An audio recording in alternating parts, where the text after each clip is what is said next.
Henkel. This student here was curious about my lesson today, about when the guns were confiscated in Villador, and what happened afterwards. He wants to light a candle on the site of the March Massacre. Why can't he? No one can leave the building while school is in session.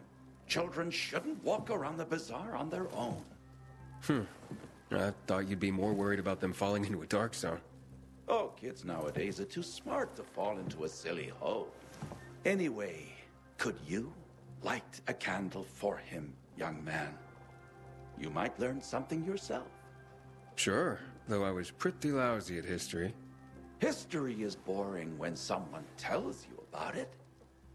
It starts being fascinating when you can touch it. Touch it? Yes. Take this candle and go to the monument of the World Art Congress. Or what's left of it. It's close by.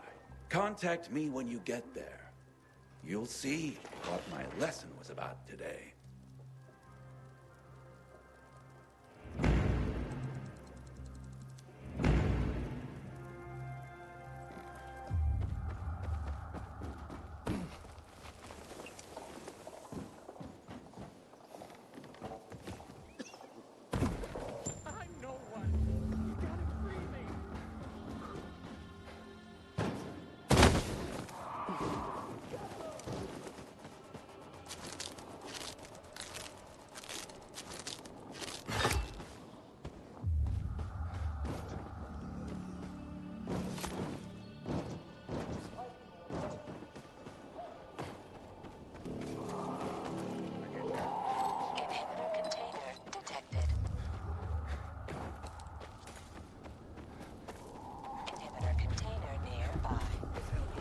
Hey, Henkel, I'm at the monument.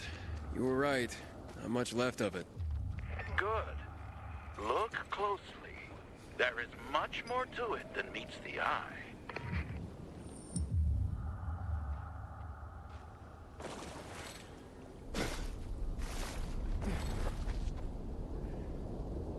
There's a plaque here. Oof, a lot of names on it. Are those the victims of a massacre? Yes, 64 names. Things was starting to get pretty bad outside the walls around then, and the army needed more weapons. So they confiscated the civilians' weapons. Private ownership of any sort of firearm and its ammunition was forbidden thereafter.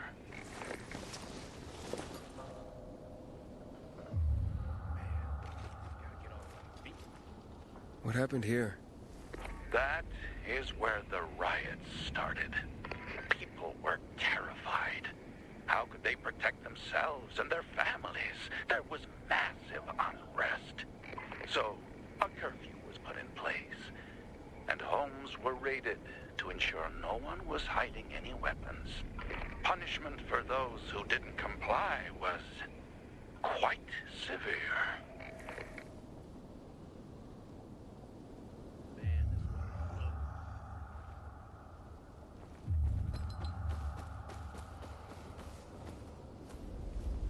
Shots were fired. The army started shooting at people. Panic broke out. And of course, things only got worse. The riots escalated. It was the beginning of the end. Light the candle.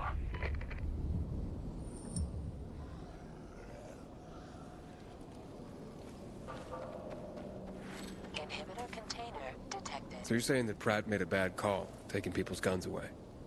Hard to know for sure, but it didn't end well for anyone. In fact, the main irony is that the army soon ran out of ammunition. And just like that, firearms became obsolete. At least, that's what's generally believed to have happened. Now, you'll hear some folks claim that Pratt kept a secret stash of ammunition somewhere. But if so, he took that secret to the grave. So I guess we'll never really know. And that's the thing about history. We rarely ever really know. It's not a hard science.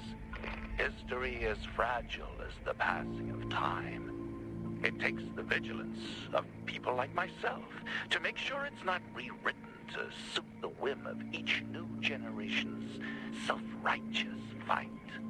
The duty of remembrance. Everyone should practice it. Farewell now, Pilgrim. I hope this little trip down memory lane has illuminated your path.